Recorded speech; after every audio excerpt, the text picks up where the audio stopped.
Bonjour, je suis heureuse de vous retrouver aujourd'hui pour notre rendez-vous de jeudi midi. Aujourd'hui, le titre de cette conférence en ligne, c'est de la porte du corps à la porte du cœur. Je suis Odile Lémonier, je suis thérapeute, spécialiste des troubles alimentaires et des problématiques de poids depuis plus de 23 ans. J'ai élaboré une méthode d'accompagnement pour les personnes et particulièrement les femmes qui souffrent de ces points-là. Et j'en ai décliné, j'ai décliné cette méthode sur un programme en ligne d'accompagnement personnalisé. La problématique, la problématique du poids et des compulsions alimentaires, comme toutes les autres problématiques que notre corps rencontre, c'est toujours une problématique multifactorielle. Il n'y a pas une seule cause, il y a plusieurs causes.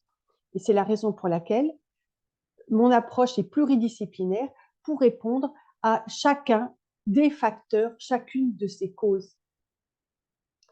Aujourd'hui, le titre de la porte du corps à la porte du cœur, on est pile sur le sujet.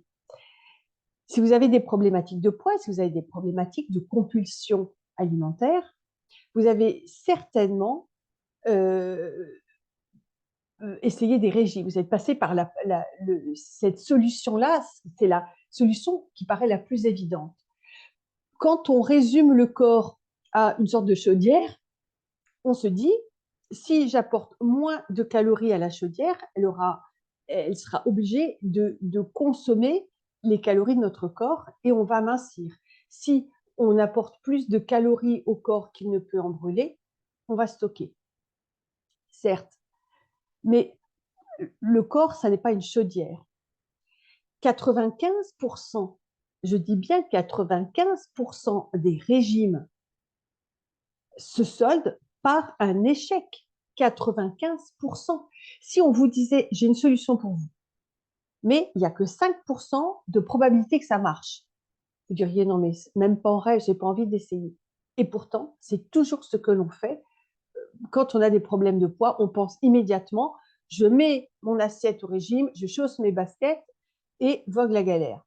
Et en fait, pas du tout. 95% des échecs, des régimes entraînent des échecs pour plusieurs raisons. La première, c'est parce que ça entraîne des carences nutritionnelles qui font qu'on s'affaiblit et qu'au bout d'un moment, le corps ressent le besoin d'avoir des nutriments qui sont plus, voilà, qui sont plus complets. Mais c'est loin d'être la cause la plus importante. C'est difficile à tenir sur le plan social parce qu'on se coupe de la vie et du plaisir de la vie. Et on se coupe parce qu'on se dit, si je vais au restaurant, si je vais si je vais passer ce week-end avec des amis, ou etc., eh bien, tous les efforts que j'ai consentis ces 15 derniers jours vont voler en éclats parce que je vais avoir du mal à résister à ces bons petits plats dont je suis privée depuis si longtemps. Ça pèse très, très lourd. Et puis, euh, c'est euh, c'est également frustrant et ça porte cette frustration-là, elle fait que les digues craquent. Parce qu'à un moment, l'appel de notre corps, et c'est là la cause la plus importante, c'est que l'appel émotionnel de la nourriture, l'appel du réconfort n'est plus là, puisque la nourriture, elle réconforte par toutes les graisses qu'elle peut apporter, la lourdeur qui remplit l'estomac, qui remplit le vide intérieur, mais également le sucre et le gras qui apportent de la douceur, du réconfort. Lorsqu'on se coupe de cette douceur et de ces réconforts, on tient, on tient, on tient, on tient, et puis à un moment, le, toute la souffrance qui n'est plus réconfortée fait que les digues craquent. Et c'est C'est ça la cause principale, c'est que notre souffrance émotionnelle n'est plus apaisée par la nourriture et qu'elle reste comme un enfant qui crie et qui ne voit personne venir à lui. C'est pourquoi quand on se cantonne à la porte du corps, on court à l'échec, on est, comment dirais-je, on ne répond pas à la problématique principale des problématiques de poids. Parce qu'effectivement, on se dit, j'ai des kilos en trop. Si j'élimine ces kilos en trop, eh bien, je vais aller bien, puisque c'est parce que j'ai ces kilos en trop que je souffre de ne pas pouvoir m'habiller comme j'ai envie. Je suis frustrée parce que les magasins n'offrent jamais une taille 44. Je souffre parce que je n'ose pas aller à la piscine avec mes enfants. Je ne suis pas bien parce que je suis mal à l'aise dans mon intimité avec mon partenaire, ma partenaire. D'accord, c'est vrai. C'est la cause émotionnelle. Les kilos sont la cause de cette souffrance-là. Mais les kilos sont surtout la conséquence, le symptôme d'une souffrance beaucoup plus importante que l'on porte depuis tellement longtemps que cette souffrance, elle fait partie de nous qu'on ne la voit même plus. Si vous faisiez des kilomètres, peut-être que vous faites de la randonnée ou que vous faites des longues marches, quand vous portez un sac, au début, c'est lourd. Et ensuite, eh bien, vous ne le sentez plus. Eh bien, cette souffrance-là, c'est la même. C'est la même. Elle fait tellement partie de vous parce que vous avez grandi avec, parce que vous vous êtes construite autour. La plupart du temps, elle provient de la petite enfance. Et on a construit son monde, on a construit sa personnalité, on a grandi avec cette souffrance. Et on ne la voit plus, tellement elle fait partie du paysage. Comme le vase horrible de la tante Ursule qui est sur la commode de l'entrée, à force, on ne la voit plus. Donc, ce qui est important dans le fait de passer de la porte du corps à la porte du cœur, c'est de comprendre que dans cette problématique de kilos en trop, dans cette problématique de pulsion alimentaire que l'on a du mal à contrôler, on est face à un iceberg. Il y a la partie émergée, qui sont les kilos en trop, mais il y a la partie immergée, qui est toute cette dimension émotionnelle, passer de la porte du corps à la porte du cœur.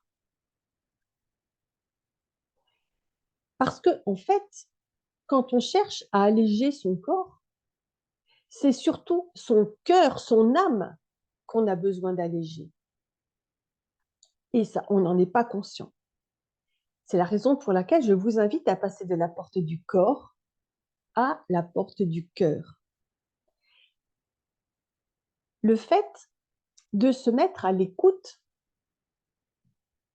de son cœur, de son âme, ça va vous ouvrir beaucoup plus grand qu'un chiffre sur une balance. En fait, ce qui est intéressant dans cette notion de cœur, il y a plusieurs niveaux. Le premier, c'est que souvent, quand on a des problématiques de poids, on part en guerre contre soi, contre son corps, contre son assiette, contre sa vie sociale, contre tout. Alors on porte déjà tellement de souffrance intérieure, tellement de souffrance inconsciente ou subconsciente, qu'on a besoin de tout sauf de partir en guerre. Au contraire, on a besoin de douceur, c'est ce qu'on recherche dans la nourriture. Donc, ne pas partir en guerre, mais faire les choses par amour pour soi. Faire les choses par par compassion pour soi, pour le petit enfant souffrant qu'on a été. Voir les choses, j'accompagne beaucoup de femmes qui ont eu une histoire lourde et, et souvent des paroles, des parents qui n'étaient pas aimants parce qu'ils étaient, voilà, ils étaient en souffrance eux-mêmes ou ils avaient beaucoup de choses à gérer, beaucoup trop lourdes pour eux. Et parfois, il y a de la colère qui s'exprime, de la colère qui est justifiée. Mais quand on passe de la colère, quand on écoute sa colère, je comprends que tu sois en colère parce que tu avais besoin d'amour, tu avais besoin d'attention comme tous les enfants du monde et tu ne l'as pas reçu, tu n'as pas reçu ce que tu attendais. Mais mets-toi à l'écoute, ouvre ton cœur à ces adultes qui étaient eux-mêmes en souffrance. Quand on ouvre son cœur à la souffrance de l'autre, ça nous fait grandir en vibration, ça ouvre notre cœur. Ça, c'est la première chose. L'amour pour soi, s'ouvrir à l'amour pour soi et s'ouvrir à l'amour et à la compassion pour l'autre. La deuxième chose, c'est que quand on se met à l'écoute de son cœur, de son âme, qu'est-ce que le petit enfant que j'ai été a à me dire? Qu'est-ce qu'il porte?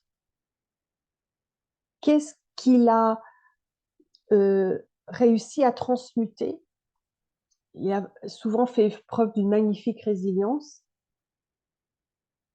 Et comment est-ce que je peux consoler et guérir cet enfant intérieur? Parce que finalement, vous allez me dire, oh, c'était il y a 20 ans. Et ça, c'est ce que j'entends aussi.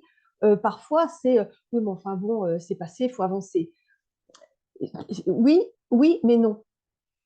L'idée, ça n'est pas de se victimiser et de ressasser tout le temps des choses qui sont passées. L'idée, c'est de prendre conscience que nous sommes comme des poupées russes. À l'intérieur de l'adulte que nous sommes, la poupée la plus grande, il y a notre enfant intérieur qui est plein de souffrance. Est-ce que vous avez déjà remarqué que votre comportement est parfois le même que celui que vous aviez quand vous étiez petit? Et parfois, on se rend compte que les situations que nous vivons, qui nous mettent dans un état de, je ne sais pas moi, culpabilité ou injustice ou colère ou tristesse, ces situations rentrent en résonance avec des situations qu'on a vécues quand on était enfant. Je vais vous donner un exemple très concret, le mien. Quand j'étais enfant, papa était extrêmement autoritaire. Et j'avais l'impression de danser sur un volcan parce que, pour des raisons X, Y, Z, il partait en vrille et il poussait des hurlements, il était rentré dans des colères homériques. Ça me traumatisait, enfin, ça me pétrifiait, ça pétrifiait mes frères et maman. Donc, on avait intérêt à filer doux. Et lorsque je demandais pourquoi est-ce que j'ai pas le droit de faire ceci, pourquoi j'ai pas le droit de faire cela, parce que mes besoins, mes désirs n'étaient pas écoutés. Un jour, il est arrivé, il a dit, toi, Odile, tu vas faire du basket. Moi, j'avais aucune envie de faire du basket. J'en ai quand même fait pendant 3 ans, à raison de 2 fois par semaine, alors que je détestais ça. Donc, je subissais la volonté de quelqu'un d'autre et on ne tenait pas compte de mes besoins et de mes désirs. Ça, c'était mon enfance. L'été dernier, j'ai vendu ma maison, j'en ai acheté une autre. J'étais donc prise en étau entre le calendrier de mon agence et de mon acheteur et le calendrier de mon vendeur et de son agence.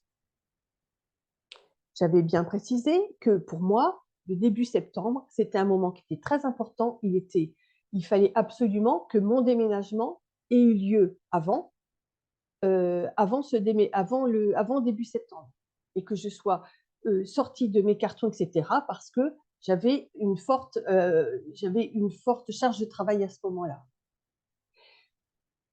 Je n'ai pas été entendue, ni par l'un ni par l'autre, et chacun de ces 4 acteurs me donnait des dates différentes, me donnait des contraintes différentes, et devinez quoi? La vente et le déménagement ont eu lieu le 8 septembre, juste au moment où je ne voulais pas.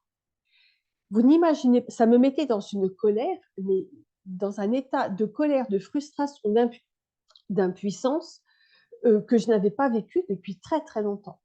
Et je me suis posé la question, pourquoi est-ce que ça me met dans cet état-là?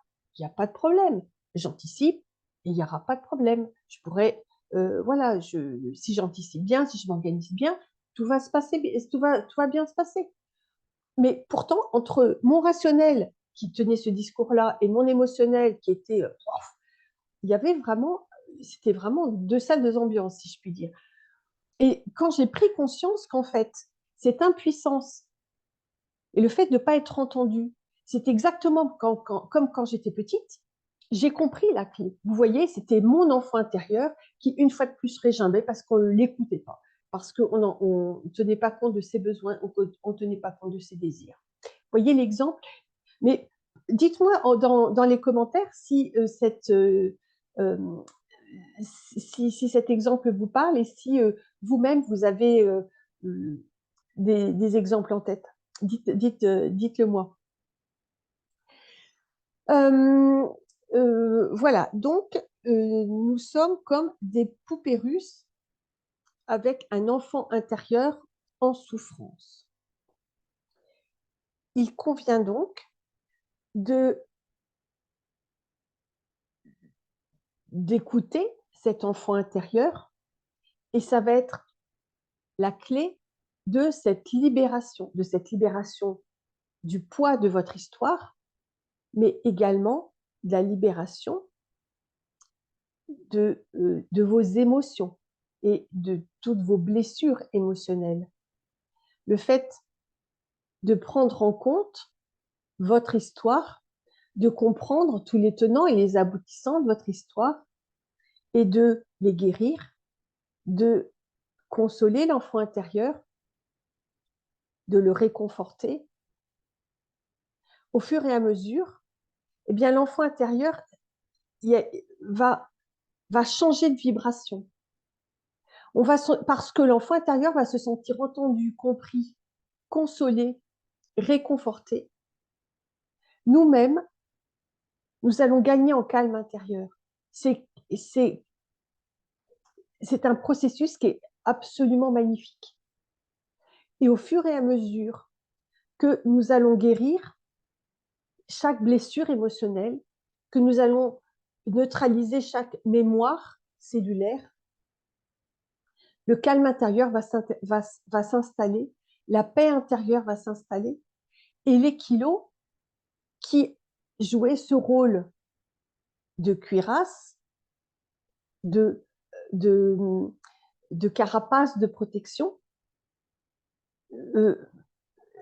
ces kilos vont s'éliminer, se dissoudre peu à peu parce qu'ils n'auront plus ce rôle à jouer. Les compulsions vont disparaître peu à peu parce qu'elles n'auront plus de blessures émotionnelles à apaiser. Le vide intérieur n'aura plus besoin, il n'y aura plus de vide intérieur. Donc la nourriture n'aura plus besoin de remplir ce rôle. Et c'est en passant de la porte du corps à la porte du cœur que vous atteignez beaucoup plus grand qu'un simple chiffre sur les balances. En passant de la porte du corps, en allant vers la porte du cœur, vous vous reconnectez à qui vous êtes vraiment. Vous vous reconnectez à votre essence. Vous vous reconnectez à votre vous. Vous vous reconnectez à votre puissance intérieure. La puissance intérieure, c'est pas le c'est moi qui suis le plus fort, patati patata, je suis le meilleur, machin. Non, c'est juste une, la puissance, la conscience de qui je suis par rapport aux autres. Je suis ni mieux ni moins bien que les autres, mais je suis là et je ne suis pas moins bien que les autres. Ça, c'est drôlement important parce que quand on a des problématiques de poids, il y a deux points qui souffrent, mais vraiment énormément, c'est la confiance en soi et l'estime de soi, qui sont d'ailleurs les deux faces d'une même médaille. Et le fait de se reconnecter à cette puissance intérieure, de la cultiver, de la renforcer, nous permet de nous autoriser à vibrer qui on est, nous permet de nous autoriser à déployer nos ailes, à déployer qui on est, à rayonner qui on est, à s'autoriser à répondre à notre appel intérieur. Peut-être de se lancer dans la peinture, peut-être d'ouvrir un magasin de fleurs, peut-être de devenir, je ne sais pas moi, kinésiologue ou que sais-je, ou peut-être de faire une conversion et puis de devenir ébéniste. Peu importe, s'autoriser à écouter son appel intérieur et à y répondre. Et ça, c'est le plus beau cadeau que l'on peut se faire à soi-même. Et ce cadeau, il est l'issue de tout ce cheminement. Souvent, peut-être que vous entendez dans la presse, vous lisez dans la presse, vous entendez oui, en fait, aimez-vous. Il y a beaucoup de thérapeutes qui disent ça, il faut s'aimer. Bon, d'accord, ok. Mais comment on fait? Comment on fait? Clac, ça y est, hop, je m'aime. Non, c'est pas comme ça que ça se passe. Le verbe aimer, ça n'est pas un verbe qui se conjugue à l'impératif. Aimez-vous, ça ne se conjugue pas à l'impératif, ça ne se décrète pas. S'aimer, c'est issu de tout un cheminement, de tout un processus de guérison, de reconstruction et d'ensuite d'ensemencement, si je puis dire, et de culture, un peu comme des fleurs. Et vous n'imaginez pas, à propos de fleurs, vous n'imaginez pas très souvent, j'ai l'impression d'être une fleuriste parce que j'accueille des femmes qui sont en grande souffrance, qui sont mal dans leur peau, qui sont mal dans leur vie, mal dans leur corps, mal dans leur histoire. Et petit à petit, au fur et à mesure des consultations, au fur et à mesure, elles se guérissent, elles s'apaisent, elles retrouvent la joie, elles retrouvent le sourire et elles s'épanouissent. C'est vraiment comme des fleurs, en fait. C'est pour ça que je dis que j'ai l'impression d'être une fleuriste, parce que je vois ces femmes qui s'épanouissent et qui enfin osent rayonner la magnifique nature qu'elles sont. 100% des femmes, je dis bien 100% des femmes que j'accueille euh, sont toutes des magnifiques personnalités, des âmes très très belles, généreuses, euh, euh, vraiment des personnes merveilleuses. Et à cause des kilos qu'elles ont emmagasinés pour se protéger, elles ont étouffé cette magnifique nature. Et quel dommage. L'humanité a tellement besoin de ces belles natures. Et qu'est-ce que ça me fait plaisir de voir qu'elles s'autorisent à vibrer qui elles sont, qu'elles s'autorisent à répondre à leur appel, à l'appel de leur moi profond. Dites-moi dans les commentaires si cela vous parle. Je vous invite à me laisser vos commentaires dans le chat et je me rends compte que je n'ai pas mis le lien pour prendre rendez-vous si vous avez envie d'échanger avec moi, si vous avez des questions, Si vous avez juste besoin d'avoir une oreille attentive et bienveillante, pour beaucoup, c'est fréquent. Bref, qu'est-ce que je peux faire pour vous? Comment est-ce que je peux être là pour vous?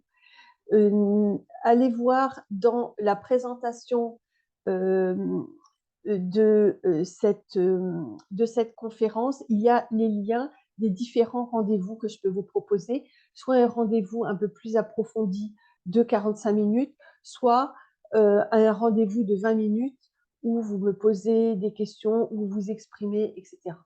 Le format que, vous voulez sera, le mien. Je vous remercie pour votre attention. Je vous remercie pour, votre confiance. Ah, je vois qu'il y a des questions. Alors, il y a un reflet, je ne vois pas bien. Ah oui, donc c'est Marie qui me dit qu'effectivement, donc c'est pas une question, elle dit qu'en effet, quand elle était enfant, ses parents étaient oh, c'est voilà, donc ses parents étaient commerçants. Quand elle était enfant, elle rentrait, et la maison était vide et en m'écoutant, elle comprend heu, elle a compris elle était pas, intéressante, qu'elle était pas aimable et elle s'est renfermée sur elle-même. Elle s'est isolée et qu'aujourd'hui, elle vit dans la solitude, l'isolement et ça l'apaise. Donc c'est une prise de conscience. Ben, bravo Marie, bravo. Je vous, remercie pour votre attention et je vous souhaite une très bonne journée. À la semaine prochaine pour un nouveau rendez-vous.